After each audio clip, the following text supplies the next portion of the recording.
Howdy. Okay, clap. What's that? All right, so I'm just going to talk briefly about advising and the requirements that each and every one of you have to come by and see my advisors as soon as possible so we can clear you for clinical teaching. Here we are right here, and as you know, we have emails and stuff. The way to set up an appointment is still through SWAN. That might be changing later on this semester, but it's a calendar where you go to swan.tamu.edu, and hopefully one of us will be available. In a perfect world, you would come in either next week or the following week, and hopefully we'll get to see most of you by then. Of course, if you're not able to set up an appointment, just keep on trying, but each and every one of you need to come by so we can clear you for clinical teaching. It just so happens that each semester about 20 or 30 don't come in, and Ms. Parrish and I will be in touch with you, and you might get your placements late, so get on it and set up an appointment. So I mentioned the best thing is to try to get in as soon as possible. We have spaces available through the 21st. Unfortunately, as you know, the calendar only allows up to 7 days in advance. Just remember that. We see students Monday through Thursday, 8:30 to 4, and we have walk-ins. We have one walk-in advisor, 8:30 to 11 on Fridays. It is really not set up for mandatory advising, but definitely for you guys, for getting cleared, you can do that, and we'll do our best to get you in and out as soon as possible. And of course, we're located in Heaton Hall. So, each and every one of you will be clinical teaching the spring of 2019. Yes, sir? I'm sorry, what? Can we raise the slide up a little bit? The IT guy says no. So I'm not an IT guy, but the IT guy says no. Anyway, so all classes have to be completed prior to clinical teaching. Each and every one of you should have completed their coursework other than senior methods this past summer. There's no exceptions to the rule. If you have not completed your coursework prior to clinical teaching, you will not be clinical teaching this spring semester. I've seen quite a few students already, but it's very, very simple. If you happen to be early childhood and you want to register for 6 hours, that's the number of hours required on all of our degree programs for clinical teaching. You would register for TEFB 426. If you are staying in the local area, which I believe is within 35 miles, you will register for section 500. If you are at a distance, Houston, Dallas, San Antonio, etc., section 550. If you are middle grades, math, science, language arts, and social studies, and if you're an English major, language arts, you would register for MEFB 497, the same thing. Local placement section 500, distant 550. If you happen to be Aggie Teach, university studies, and you know who you are, you can also register for 6 hours. If you need 9 hours because you need an elective, as long as the Aggie Teach people have said that's fine, then we'll allow you to register for 9 hours of clinical teaching. But the minimum number is 6. And even though the Aggie Teach students are getting certified 7th through 12th grade, when you register for MEFB 497, it'll say middle grades. Don't freak out. It's just a requirement to register for clinical teaching.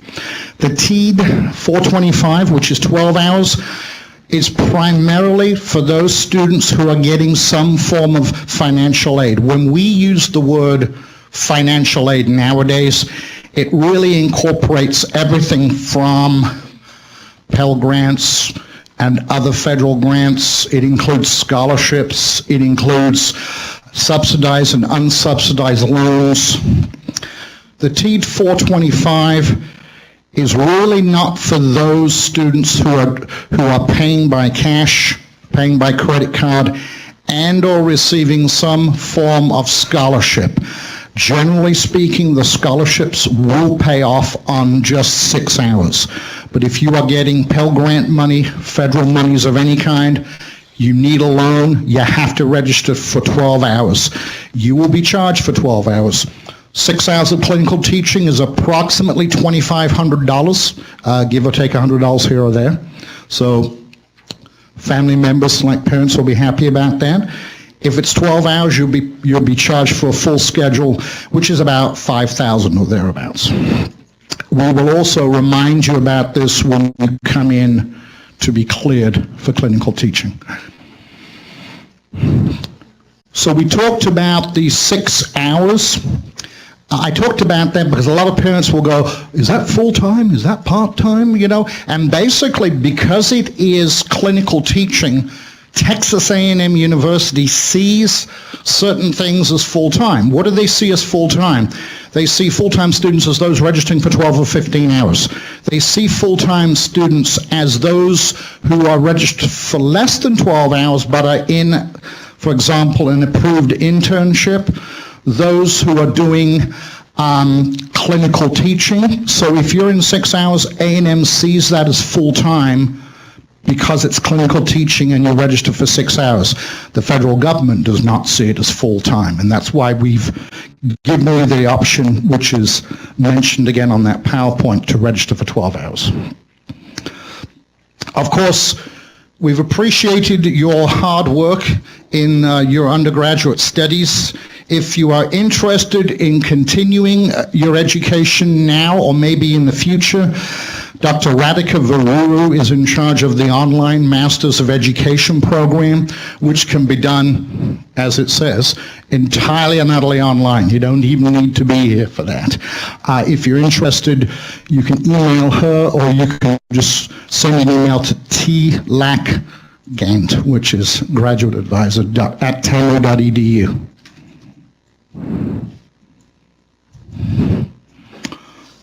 And that is it. Does anybody have a quick question before I go? Yes, ma'am. Do you know what the cost is for out-of-state tuition for the course? Okay, so I'll give you an example of that. The answer is not specifically, but I've got one of my students is paying out-of-state tuition, not because the person happens to be out of state, but because they've gone over and above the number of hours. If you go above 150 or 153 or 155, depending on your degree program, you pay out-of-state tuition. So 6 hours will be about $5,500 for out-of-state tuition. In-state, $2,400, out-of-state, about $55. That's what I saw the other day. Does that, no? Does that help a little bit? It's more than double. Yes. Well, it's just like a regular semester, yes. But no, but less than you'd be paying right now for a regular semester. Anybody else have a quick question before I go? Yes, ma'am. So if you are one of the people who do the 12 hours or is that on your transcript of the 12 hours? Or? Well, when you look at your degree evaluation, what we do is we just use 6 hours of it to fulfill the number of hours required for your degree program, and the other 6 hours will just be hanging around in work not applied. It will show up when you register as 12 hours. You don't do double the work. You just do the same amount of work that everybody else does. Okay? But you will end up having 6 hours floating around in work not applied. Yes? In the appointment that we would make to be cleared for clinical teaching, would that also be an appointment that would be appropriate to discuss being a non-degree seeking student? Yes, yes. For all, thank you for bringing that up. For all the students who happen to be Aggie Teach and University Studies, some of you can graduate December 2018. This is an example just because, and we will fill out a form for that, and whoever you speak to will let you know about that. It's a very simple process. Anybody else? Yes, ma'am.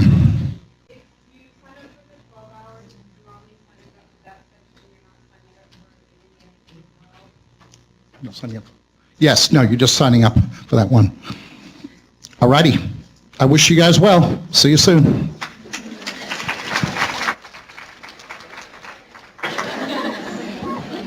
So can I go now? Do you want to do?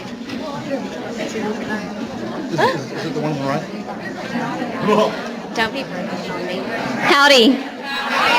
My name is Kim Parrish, and our office will be responsible for starting today, carrying on the conversation to get you through graduation. So Mary Ronsonay also works in our office, and We will start talking today about what clinical teaching is going to look like and the process to get ready for that, and then we will be, I'll be your instructor of record for the actual semester of clinical teaching, so you will get lots of communication from the two of us from here until May.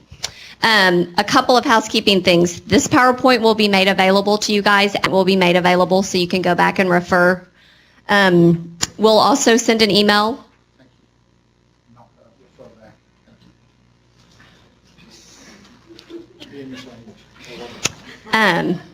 Yes, ma'am. Why don't you usually take over? No, ma'am. I'm sorry. So, totally lost my train of thought, thanks. The PowerPoint will be available, and you will get an email from us after this meeting saying our records, as long as you turn in this sign-in sheet, the sheet that you got when you came in, an email from us early next week that says our records indicate you attended this meeting, you're on track to be a clinical teacher, and here's the link to the application. So the information we're going to share today is just kind of starting point, and you will have access to this moving forward. I'm going to talk really briefly about certification. Unfortunately, Misty Korn is sick. I know you guys have all heard from her probably at least once, if not multiple times, leading up to today. So the main thing is you have to have your exam passed by October 15th to be cleared for the spring for clinical teaching. That's your primary content exam, okay?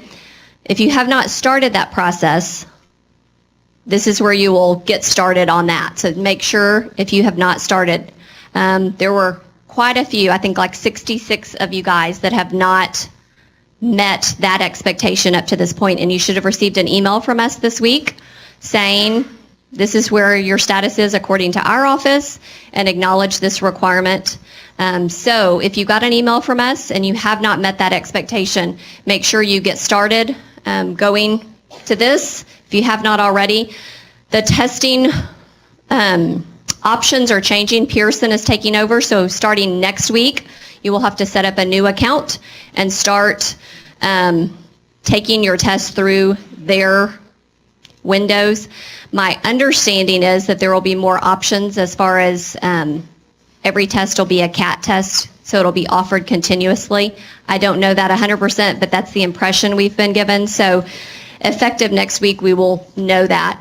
Also, for you guys that have to take your PPR still, that will all be done through Pearson. So, but by October 15th, you've got to pass your primary. That's non-negotiable. You will have to have a passing score. The last date you can test is the 15th of October. We'll get results back that next week, and if you are not successful, then you'll get an email from us that says you will no longer be considered a spring clinical teacher, and if you want to be a fall clinical teacher, we'll be in touch, and you'll visit with your advisor about what that will look like. Also, by October 15th, you need to complete the PPR exam information form, which is on that same My CEHD. So that will get you cleared so that Misty can go in and set you up to be cleared to take your PPR. You do not have to take that before you start clinical teaching. You can take it in December once you're finished with senior methods before you're geared up for clinical teaching if you choose. It just has to be passed before you are recommended for certification. Okay, it doesn't even have to be passed before you graduate, but it does have to be passed before you're recommended by Misty to the state to be certified. So I would plan your schedule. You guys have at least a day off during this semester if you're in senior methods that you could take that test because it's a CAT test offered every day, a couple of times a day. You cannot miss a day of clinical teaching to go take that test. So if you do not take it this semester or during your winter break, you'll need to take it during spring break or on a Saturday. You cannot miss a day of clinical teaching to go take that exam. Okay? Any questions about testing requirements, PPR? There's some resources if you need guidance in preparing for the PPR. Some options for studying and preparing for that test. Yes? Are we required to take the ESL test? The answer's not to graduate, no, but we highly recommend it for employment. I would be willing to gauge that most school districts are going to require it, so I would go ahead and have that as a big check and a big star. Yes? No. The only test you have to take by October 15th is your primary content. So if you're middle grades, 4-8, English Social Studies, that's the only test you have to take and pass. You can take your EC6, but you don't have to. Okay? Just your primary content exam. Yes? Ms. Korn can pull that up and share that with us, so yes. Any other questions about certification? So if you have other questions or you need guidance on that, of how to get set up, where you are, things like that, Misty Korn. Next screen. I have a quick question. Can you certify in something else after you pass your primary? So,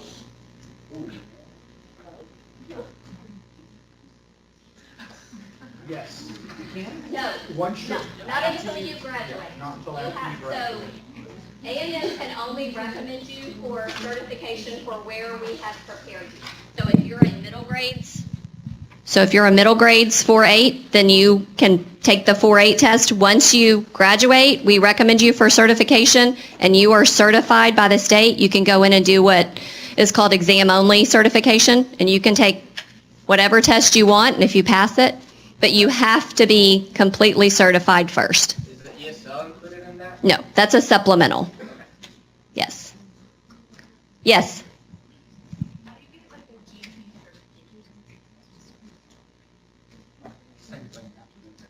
Justin says same thing. After. Ms. Rankin, do you know that answer? A GT? Yes. Okay. Yes. Okay, just for clarification, so I took my fourth grade math and science test, and then I've also taken the EC through 6 test. So, but I did it before I graduated. That's okay? Oh, that's great. Well, you just, sorry, you said that. You don't have to. That was, so what the meaning was, the 4th through 8th grade people, we allow them to take the EC through 6 test, but the 4th through 8th is your content test. Okay. That's the only one you're required to pass by October 15th. But before graduation, you can take any test, right? No. If you're a 7-12 Aggie Teach person and you want to teach elementary, you cannot go back and take that test until after graduation and you're completely certified. But we gave you, if you're a 4-8 person, permission to take the EC6. But you cannot be certified in EC6 until you graduate and are completely certified as a 4-8 student. Okay. Does that make sense? So you can take the test, but you are not certified EC6 until you are completely certified 4-8 by the state, and then you go back and add your EC6, even though you've already passed the test, because we didn't directly prepare you for EC6, but we gave you permission so that you're considered highly qualified. No? Yes? So a lot of school districts require you, if you're teaching 4th, 5th, and you're on an elementary campus, to be highly qualified, so you have to pass that EC6 test. So while we didn't give you all the curriculum to prepare you to be EC6 certified, we are allowing you to take the exam so that you're more marketable when you go to a job interview. Okay? Ms. Korn can explain that a lot better, so if you want even more details, she can share. Anything else about certification that we can try to answer? No? Okay. All right, moving on. So I'm going to talk today specifically about the application process to get you guys ready to be clinical teachers and what that's going to look like. So we have 2 options, as Justin mentioned. You can stay what we would consider local, which is within a 35-mile radius of Bryan-College Station. So Bryan-College Station, Mumford, Snook, Navasota, Franklin, Caldwell. So anywhere within 35 miles where we have a partnership, that is considered local placement. Local has expanded to make you more marketable. If you've only been at Bryan-College Station, then our goal is to get you another district experience as much as we can. So based on numbers in the past spring, depends on how many of you guys stay local, that will dictate how many are placed out. Once we fill all the outside spaces, we may end up putting some people in Bryan-College Station, just depending on numbers. Okay? There's the list of the districts. If you are placed in an outlying district outside of Bryan-College Station, there will be at least 3 of you with the district so that you have the option to carpool. Distance districts are partners that we have around the state who have signed agreements with us, who are willing to host Aggies, who we have a relationship with. We have a supervisor on board, and that's kind of the list that is on the sheet of paper that you have. Those are already partnering districts that will welcome Aggies onto their campus. So if you're interested in going to one of those, that will be an option on the application. You'll just select your primary first choice. You'll also do a second choice and a third choice. But those partnerships are already set up. You don't have to go and do any research or reach out to those districts. If they're on the partnership agreement and they're on the application already, you're good. Occasionally, districts will reach capacity. They will only be able to take a certain number of Aggies because they're either getting students from another university or they just have a limited number of space. Sometimes it's totally dependent on certifications as well. If 10 English social studies students all wanted to go to one district, they may not be able to host everybody. So occasionally people do not get their first choice, and so your application will reflect a second district choice and a third district choice. We will send everyone's application that submits it on time to their first district choice, and typically people are given their first choice. If the first choice is not an option, we will contact you and say we have provided your application to the next district choice. So you will know if we've had to move on to your other options for placement. Yes?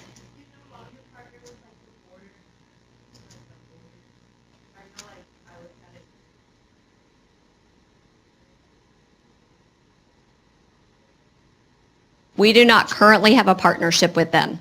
So I will talk about that though in just a second. So, and that's what this slide says. If there is a district that you're interested in being placed with for clinical teaching and it's not on the list and it's more than 35 miles from a district that is on the list, then we can talk after the meeting. We'll have another small meeting to talk about what that looks like. We'll need information from you and just kind of talk through that process. But it has to be more than 35 miles district to district. So if you're wanting to go to a district that borders a partnering district, that's not an option, okay? So it has to be more than 35 miles from one district to another district. So West Texas, the border, those kind of places could potentially be options because we don't have established partnerships there, okay? All right, as far as placement, if you're planning to leave us and things do not go great this semester, if you're put on a growth plan, you will be expected to stay local. If you do not get everything in on time and we don't have all of your paperwork and we submit to all the districts and your application rolls in late, those districts may reach capacity, and so you may be expected to stay local for clinical teaching as well. All right, what all impacts your placement? Obviously, your certification, you will be placed within your primary certification. So if you're a 4-8 person, even though you think you may want to teach second, you're still going to be placed 4-8, okay? So you will be within your certification. If you are requesting to go to a distance district, a lot of times those placements are dictated and made based on the supervisor and where they're located within the district. Also, certain districts kind of cluster universities by schools. And so if you want to go to Cy-Fair, huge district, they may put all the Aggies in the northwest part of Cy-Fair. You may live in the southwest part, but you may be driving. So there are a lot of factors that go into making placements. You will have the option to make requests, but just realize that supervisor location does play a part in where you are placed. Also, mentor teacher availability. They have to have a mentor teacher that wants to host and is qualified to host. And so that plays a part as well that districts and that we make to place you. Districts at a distance do the placements. We share the applications with them and they actually make the placements based on your request and their availability. Where you've been placed before will play a role. So on the application, it will ask you where you completed junior methods, senior methods, or any other early field experiences, and that is all taken into consideration as well. Make sure you get any form, any paperwork, anything turned in on time, meet all deadlines. Advising deadline, like Justin said, You want to be checked off by September 21st to be cleared for advising. The application will be submitted. Any kind of paperwork that our office needs or that is due during senior methods, make sure you're meeting all those deadlines as well. Obviously, passing your primary content exam by the 15th of October. On the application as well, there's a special considerations text box, and you can make requests there. You are welcome to say and put any special requests that you have. They will be considered, but there's no guarantees. So it will be impacted by lots of things, but you are welcome to make requests. You will do a grade level preference. You'll do a subject level preference as part of the application as well. As far as being supervised, so wherever you complete clinical teaching around the state, whether it's here or at a distance, we as A&M will hire the supervisor that will come out and do your observations. And they will follow a T-test model. They've been through a T-test training, which is what all teachers are, that's the evaluation system in place now in the state. So the model that we use is framed based on that teacher model. We will hire, pay, train those supervisors that come out and do. So whether you stay here or you're off, you will be getting the same quality supervision. If we cannot find a supervisor in the area that meets our qualifications, that may impact your placement. So if you're wanting to go somewhere and we don't have a supervisor and we cannot find a supervisor that is qualified, we may have to find a new placement for you. Okay? All right, the actual application is all done online. You will make sure you put your primary phone, your cell number. We'll set you up on a Remind app so that we'll send you reminders when things are due, anything upcoming. Also use your A&M email. If you are a current student at A&M, make sure you're using your TAMU email. It will ask certification area. Make sure you put your primary certification area. If you're secondary, be specific on what program you're in and what certification you're in. If you're 712 biology, so that we're making sure that we're putting you in the correct placement. It will ask you to rank your 3 top districts if you're going away from Bryan-College Station. If you're staying local, you will rank all of them. They'll all be listed and you will go 1 through 8 or 9, however many there are. You'll rank your districts by preference. It will also ask grade preferences, so you can preference grades. So if you're 4-8, you can pick 4th as your first and 5th as your second. If you're EC6, it'll be everything from pre-K up, so you will have the option to rank your grades as well. It will ask for your zip code. If you know it, if you're leaving this area, or even if you're staying here and you know the zip code where you will be living, that could potentially help in your placement, especially if you're going to a large district. Yes? What if your zip code's out of state? Then leave it blank. This is just to help in the placement process. So if you were going to move to, I don't know, Louisville ISD, huge school district. So if they're getting applications and they look and see where your zip code is, that could help with the placement process. It's just one more piece of the puzzle, but not required. But if you know where you're going to be, you can include that. Make sure you vary your preferences from where you've been in early field. The goal is to get you as well-rounded and as marketable as possible. So if you've already been in kinder and first grade, then I definitely would see a testing grade level for clinical teaching. So make sure that you vary your placement preferences based on where you have already been. Like I said, special considerations, that is just an open text box. You can request anything you want. Realize that information will be shared with the district, though. So whatever you type there, if it goes to a school district, they will read that. So be thoughtful in how you phrase that information. There will be 4 open-ended questions at the end that you are expected to be thoughtful, edit, revise, be really clear, and at least a paragraph.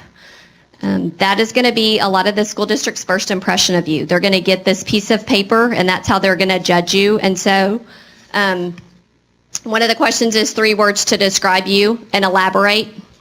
Like, I think it's 3 words to describe your teaching style, and then elaborate. So don't just list 3 words. When it says elaborate, that means what does that look like for you? So They're going to get those applications. We're going to look at those applications, but I'm not going to send applications back that aren't done well unless it's really bad and say this needs to be revised. So just remember that's kind of your first impression going out. Once it's submitted, you'll get an email confirming. It's a Google Doc, so you'll get an email as long as you put in your correct email address, and you will get a kind of a snapshot of the answers that you've included for the application. If you want to edit the application, once you hit submit, it says edit your response or submit another response. As long as you keep that, you can go back and edit. If you don't keep that, then you would have to start the process over. So if you fill out the application, close the window, get the email and realize you've had multiple typos or you clicked the wrong school district or made any kind of error, you can go in and submit your application again. So I definitely would, one, save your 4-question responses in a Word doc or Google Doc, whatever. Save those so that you can copy and paste. The other thing is we're going to pull the most current application. So if you decide next week you're going to fill out the application, you hit submit, and a week later you realize, I'm going to change my plans, I want to go somewhere different, or change grade levels, or make any other changes, whatever the most current application that is submitted is the one we're going to pull. Okay? So you can do as many as you want. We're going to sweep the most current when we sweep them at the due date. Okay? Can you request a specific school and teacher? Yes, that would be a special consideration. You are more than welcome to ask for what you would like. No guarantees, but that may help in the placement process. You cannot be placed on a campus with an immediate relative. So if you are moving home and your mom is a teacher at an elementary school, don't ask to be placed at that elementary school. Okay? Questions about that? Sometimes come up. No? Okay. Working during clinical teaching, highly not ideal, but we know that sometimes that will happen. If you have to work, just make sure it cannot impact or in a negative way influence your clinical teaching experience. So you can't leave clinical teaching early to go to a job. Weekends are probably best, but I'm sure you guys all have friends that are in clinical teaching now, and they can tell you you're exhausted. It's a full-time job, and if you had to go to another job after your long day, you would be really tired. So hopefully you have a way to not have to work during that 70-day window, but if you do, just realize clinical teaching, while you're not getting paid, it's still your first priority and your first job. First day of clinical teaching for the spring. We've looked at most school calendars, and the first start date with students in the classroom for most schools is January 7th. So you can expect that to be your start date. If you're choosing a school and it is an earlier start, or maybe some school districts may not be starting until the 8th or 9th of that week of the 7th, then you will start, your official first day will be the first day students are in the class with you. Okay? And it's 70 class days from day 1 until you're finished. Any day that you miss has to be made up. So I'm just going to say, do not plan a great trip to Europe on your 71st day if you count days and plan a trip, because if you get sick, you have to make that day up. We had 2 people that had to cancel major trips because of unexpected absences during this semester. So you don't want to disappoint your parents or your friends or whoever you've made plans with. So 70 days are required. If you miss a day and it's an excused absence, then you make up 1 day. So if you miss a day, you're sick, you have a car accident on the way to school, and you have to go to the doctor. If you miss a day, you make up 1 day at the end. Okay? If it's an unexcused absence, anything that's not Student Rule 7, which you guys know, unexcused, if you miss a day, it's 2 days make up at the end. No more than 3, actually no more than 2 unexcused absences. Okay? So if you are sick, we have students that miss an entire week. That week makes up at the end of the semester. Okay? That's a TEA. That's not an A&M rule. TEA's gone from 60 days to 65. Now they're to 70. So 70 days in the field. Questions about that? Yes? Do we have to go to staff development days before the classes start? Do you have to? No. Are you encouraged to? Absolutely. Count towards the seventh. No. The only days that, but I mean, that's your first impression. I mean, that would be where I would say I would be jumping in and saying, I'm full speed ahead and ready to be here and ready to work. So any staff development day after the semester starts, so if they have a staff development day, President's Day, kids don't come, but the teachers are there and your mentor teacher is going to be there and you attend, that day does count. So staff development days, once the semester, 70-day semester starts, does count. Okay? Questions about attendance, expectations, requirements? Yes? You just go for 70 days and then you're done? Like just making sure. Yes. So 70 is your minimum number. So some of you guys, just depending on school, everybody's start and end date, most, I would say 90% of you guys will start on the 7th of January. It just happens that way, the way the semester calendars have fallen out. This fall, we have kids that started as early as the 14th and some that didn't start till the 28th. So we have 2-week difference. The people that started on the 28th with holidays and Thanksgiving, they are finishing the week of graduation. So if they get sick and miss a week, they're not even going to have their 70 days in before they graduate. You can still graduate? It depends on the circumstance, yeah. So for you guys, though, because you're starting on the 7th of January, you should finish late April with spring break in there and other holidays that don't count. You should finish with a couple of weeks before graduation. Yes?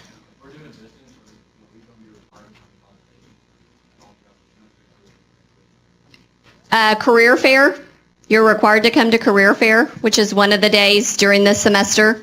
Other than that, we do not have any group meetings. No. Yeah, good question. Okay, any other questions about attendance, expectations?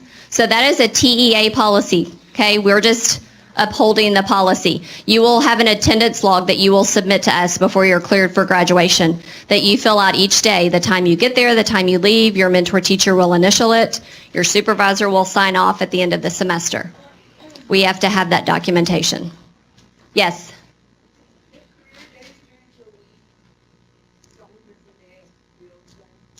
Yes, it's on a Monday. It is a requirement of clinical teaching, though, that you attend. It won't be included as your 70, so you'll still do 70 days in your classroom. Yes. Yes. Career fair will be on a Monday, I think. November 12th. It's on a screen in just a second. No, that's this semester. We haven't set the springs. Okay, any other questions about attendance before we move on? Yes. If you've already gone to a career fair, do you still have to go to the required one? Yes. Yes, it is a requirement of clinical teaching. Okay. All right, so some due dates. The application that you guys will fill out for us is due on the 21st of September, the same day, that you should have already done your mandatory advising. Okay? So 3 weeks from today. Application due, advising due. We will meet again in this room on November 9th. Y'all have another senior methods workshop, and we will start our meeting immediately after that meeting. And then the October 15th deadline to pass your primary content exam. So those are critical dates upcoming. Any questions about those dates? Yes?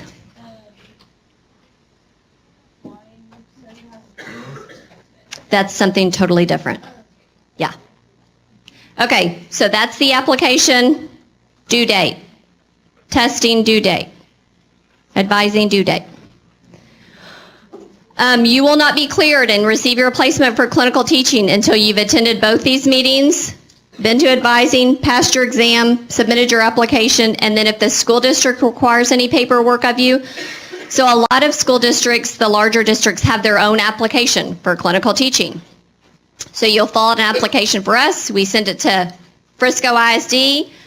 A week later, Frisco ISD may send you an email and say, here's our application, fill this out. We need to know more about you. We need to do your background clearance, all those things. So we'll have expectations. Other district expectations will follow. Okay?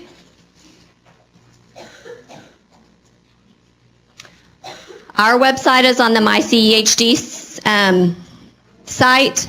The application and then certification information has already been listed on a slide earlier. And like I said, this will be posted once everybody's come to the makeup meeting. A few other things I want to talk about. Career fair this semester. So current clinical teachers are going to be attending a required career fair on Monday, November 12th.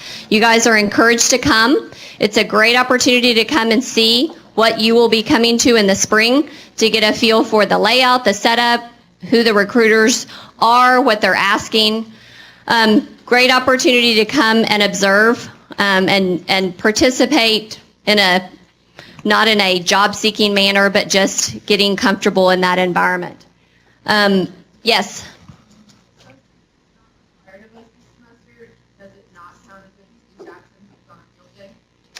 Your methods professor will go over that. My understanding is you can get a half day to come in the morning, but confirm that with your methods instructor, because I don't want to misspeak. We do have an opportunity if you want to be a host for the event. There will be a small stipend that will be added to your clinical teaching semester if you come and help us, because our office puts the event on. So you would come into our office and help us prep for it one day, and then at the day of the event, you are actually serving as a host or hostess. You're assigned a set group of districts, and you just kind of make sure that they're good, they don't need anything. Visit with them, learn, walk them to their space, show them where breakfast is. Great opportunity to talk to recruiters on an informal level, ask them questions, get to know them. We've had quite a few people that have experienced that, come back the next semester, interviewed with those people that they already had relationships with and gotten jobs from this kind of informal relationship during career fair during your semester prior. So if you're interested in learning more about that, we will send an application out. At the top of your sheet that you've been given that you're going to turn in for today's attendance, write career fair, really big across the top, and we'll include you in an email with more information about that.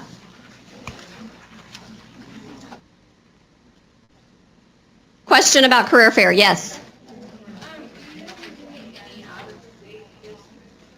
Occasionally in the fall, spring, we always have some out of state, even out of country, people that come recruiting teachers. Yes. Any other questions about career fair? Yes. Okay. You've already done qualification in Bryan, you're not going to get those two districts? It will just depend on numbers. So it's totally dictated by how many of you guys ask to stay local, and then how many placements we have in the outlying districts, and where all those certifications fit. And then if everybody cannot get placed in the outline, then we use Bryan-College Station. So do you still put qualifications social qualifications and all that stuff like that? Yes, you can still definitely preference Bryan and College Station, but whatever you put as your third, make sure that that's the one that you really are good to go to or would like to go to. But once again, there's no guarantee, because if you're a 4-8 math science and you pick Franklin as your first or second or third choice, and they don't have any 4-8 math science teachers that put in an application, that's not an option. Okay, yes?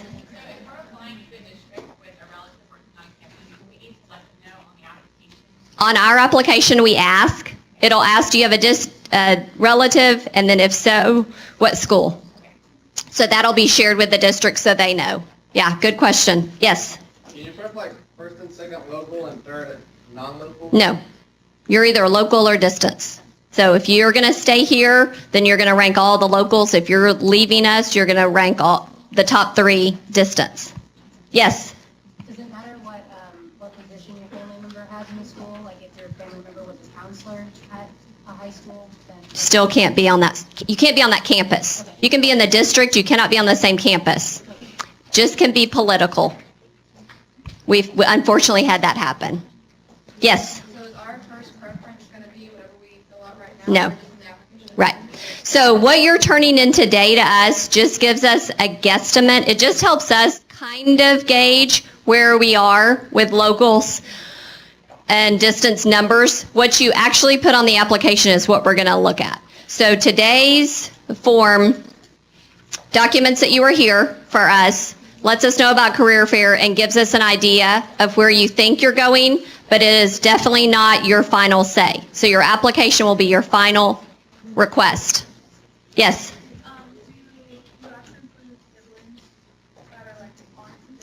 That would be an immediate relative, yes. You do not want to be placed at an elementary school where you've got a sibling. Correct, yes. Yes?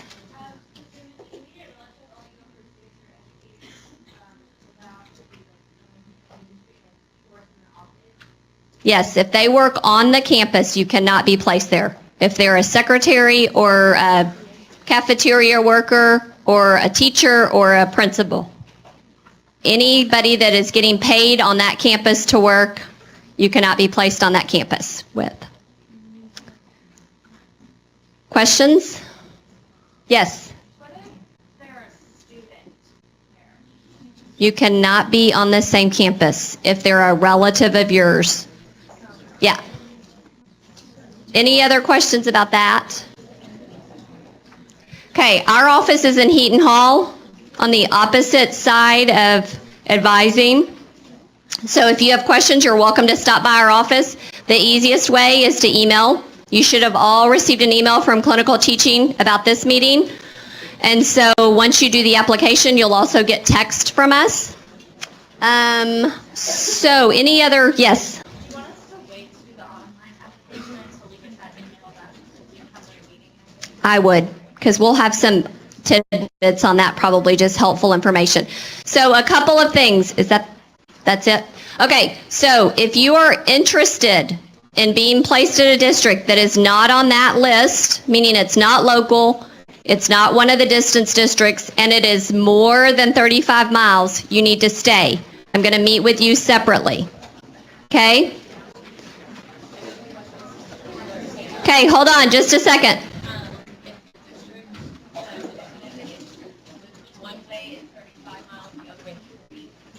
If there is a district within 35 miles, we're not setting up a new partnership.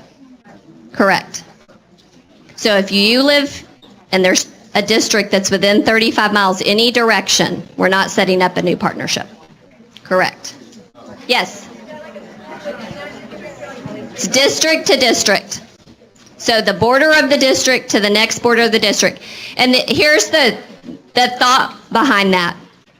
If you're staying local and you live in South College Station, you may get put in Franklin.